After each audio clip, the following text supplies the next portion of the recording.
Hello, everyone. The Trump administration may claim that they don't need Ukraine's help with Iranian drones, but that is clearly not what other allies are thinking. And obviously, it's not just something that can be handed over, in a box, neatly wrapped and tied with a ribbon. That is a big logistical task, not to mention the fact that Ukraine kind of needs those drone interceptor systems itself. So, first things first, there has to be a conversation with Ukrainian government precisely because Ukraine is in a state of war. So, any sharing of weapons, any sharing of technology, any manufacturing collaborations have to be discussed because they have to be managed around Ukraine's need for defending itself. So I anticipate a lot of work basically between Ukraine and the allies. And at this point, the allies really need to decide whom they need more. Because the US is kind of proving to be useless. And it's not only that, but after spending the whole year berating NATO, berating the allies, saying US should just quit NATO altogether, threatening Canada, threatening Denmark, threatening Greenland, this administration is now surprised that the allies are not eager to participate in the US conflict in Iran. Meanwhile, Ukraine is right there, and it said, you guys, if you want to talk about support and stuff, about, strategies, you want some training, we're happy to help. But, again, such things come at a price. Had this been a peaceful time and Ukraine had this technology, this would be different. But it's not peaceful time. Ukraine is still being invaded by Russia, so this has to be handled like a business deal. And it has to be handled intelligently. Meanwhile, of course, there is no more talk about any trilateral talks involving the US, Russia, and Ukraine because the US went basically squirrel and is no longer interested. Also,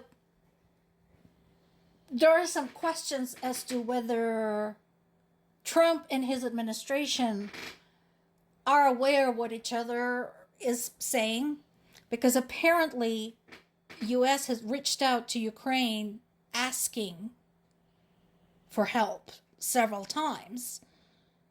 Multiple Ukrainian institutions received those requests. So which one is it? You guys have to get your story straight. And meanwhile, Trump continues threatening NATO. And once again, I'd like to remind everyone, this is like a really good time to figure out who your friends actually are. The war in Ukraine was also brought to people's minds again this Academy Award season, because last year we had Porcelain War, which follows Ukrainian artists. And then the year before we had the documentary about the Mariupol. And so this year again we had something that is related. This was Mr. Nobody Against Putin talking about a Russian school teacher who documented the process used by the Russian state to indoctrinate students with the pro-war messages. So when I say that there is an active brainwashing campaign going on, once again, the war is not staying put. The war is not staying just within the boundaries of Ukraine. There's been an environmental alert triggered in Moldova, next door to Ukraine, because there was a fuel spill in the Dniester River, which was triggered by a Russian military attack in Ukraine.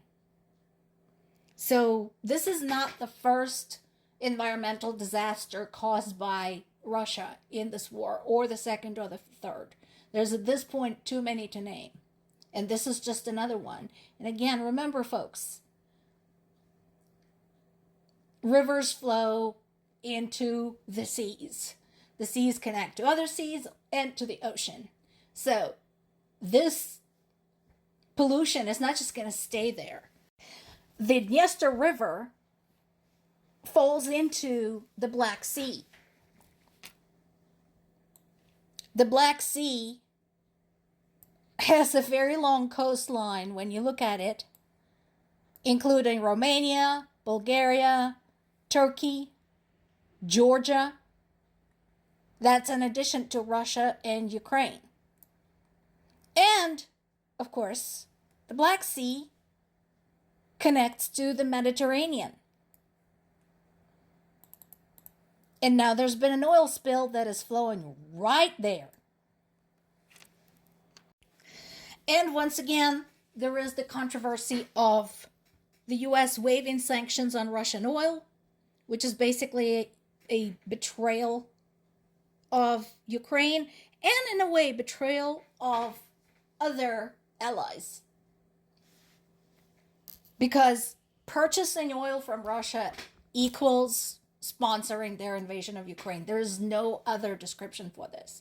And now, again, it's even worse because Russia is passing on weapons and intelligence to Iran.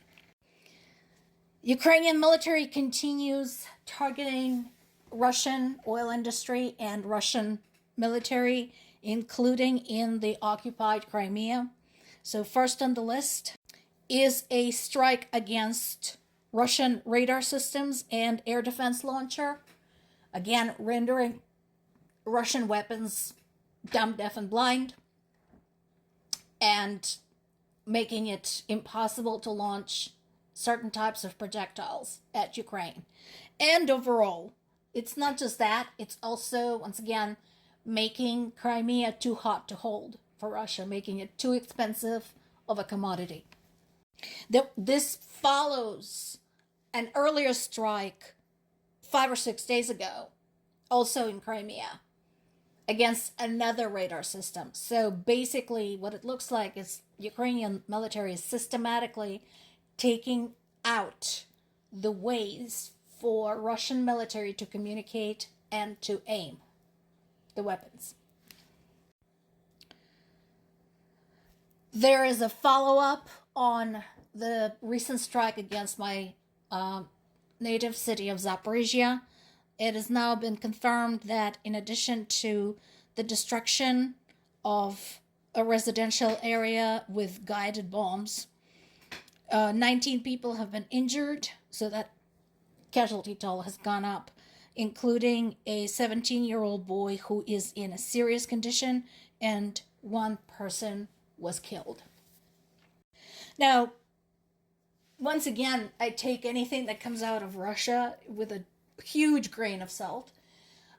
Moscow claims that there were 60 drones aimed at Moscow that were shot down. And once again, I seriously doubt that they presented any physical threat.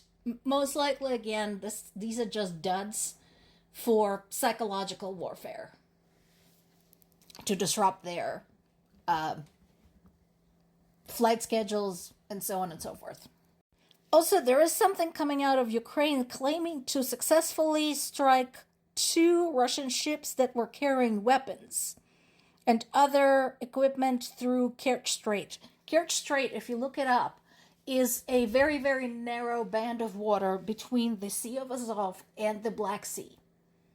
Once again, the best weapon is the one that never gets fired. More to come.